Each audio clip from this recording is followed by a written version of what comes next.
এতিয়ালৈকে আমি এই বিষয়বিলাক আলোচনা কৰা নাই, আলোচনা কৰিবলৈ সময় আছে। এতিয়া জানুৱাৰীয়ে হৈছে, বহুত টাইম আছে। গতিকে কালি ৰিপাব্লিক ডেটো আমি পাৰ কৰি ল'ম না, তাৰপিছত আৰু আছে মানে ৰঙালী বিহুৰ পিছত আলোচনা কৰিম এই বিষয়বিলাক। এইটোতো আগৰ পৰাই কৰি থাকে আৰু সেইটো ক'ব লগা কথা নাই, পৰম্পৰা হৈ গৈছে। কিন্তু কথা হৈছে কি যে ভাৰত বিশ্বৰ ভিতৰত গণতান্ত্ৰিক দেশ বুলি চবে আজি স্বীকৃতি দিছে বা সন্মান কৰিছে, আৰু আমিও গণতান্ত্ৰিক বাতাবৰণ, গণতান্ত্ৰিক পৰিৱেশ ভাৰতত যিটো আছে পৃথিৱীৰ বিভিন্ন দেশত তেনেকুৱা নাই। তো সেইকাৰণে বেলেগ কথা আছে, ইছ্যু আছে, তেখেতসকলে কওক, আমি বেয়া পাব লগাটো একো নাই।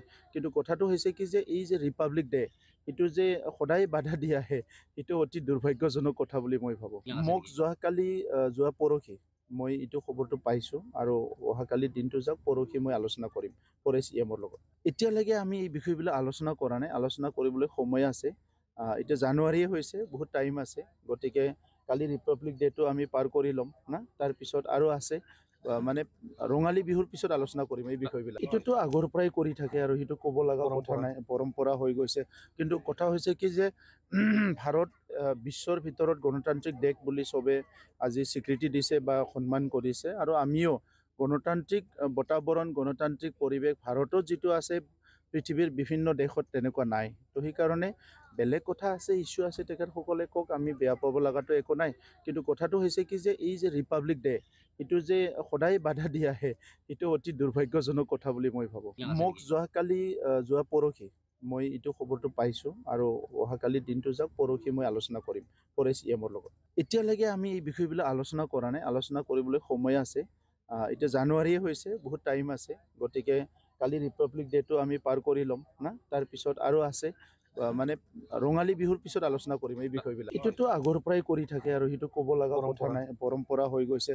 কিন্তু কথা হৈছে কি যে ভাৰত বিশ্বৰ ভিতৰত গণতান্ত্ৰিক দেশ বুলি চবে আজি স্বীকৃতি দিছে বা সন্মান কৰিছে, আৰু আমিও গণতান্ত্ৰিক বাতাবৰণ, গণতান্ত্ৰিক পৰিৱেশ ভাৰতত যিটো আছে পৃথিৱীৰ বিভিন্ন দেশত তেনেকুৱা নাই। তো সেইকাৰণে বেলেগ কথা আছে, ইছ্যু আছে, তেখেতসকলে কওক, আমি বেয়া পাব লগাটো একো নাই। কিন্তু কথাটো হৈছে কি যে এই যে ৰিপাব্লিক ডে, এইটো যে সদায় বাধা দি আহে, এইটো অতি দুৰ্ভাগ্যজনক কথা বুলি মই ভাবোঁ। মোক যোৱা পৰহি মই এইটো খবৰটো পাইছোঁ, আৰু অহাকালি দিনটো যাওক, পৰহি মই আলোচনা কৰিম ফৰেষ্ট CMৰ লগত। এতিয়ালৈকে আমি এই বিষয়বিলাক আলোচনা কৰা নাই, আলোচনা কৰিবলৈ সময় আছে। এতিয়া জানুৱাৰীয়ে হৈছে, বহুত টাইম আছে। গতিকে কালি ৰিপাব্লিক ডেটো আমি পাৰ কৰি ল'ম না, তাৰপিছত আৰু আছে মানে ৰঙালী বিহুৰ পিছত আলোচনা কৰিম এই বিষয়বিলাক। এইটোতো আগৰ পৰাই কৰি থাকে আৰু সেইটো ক'ব লগা কথা নাই, পৰম্পৰা হৈ গৈছে।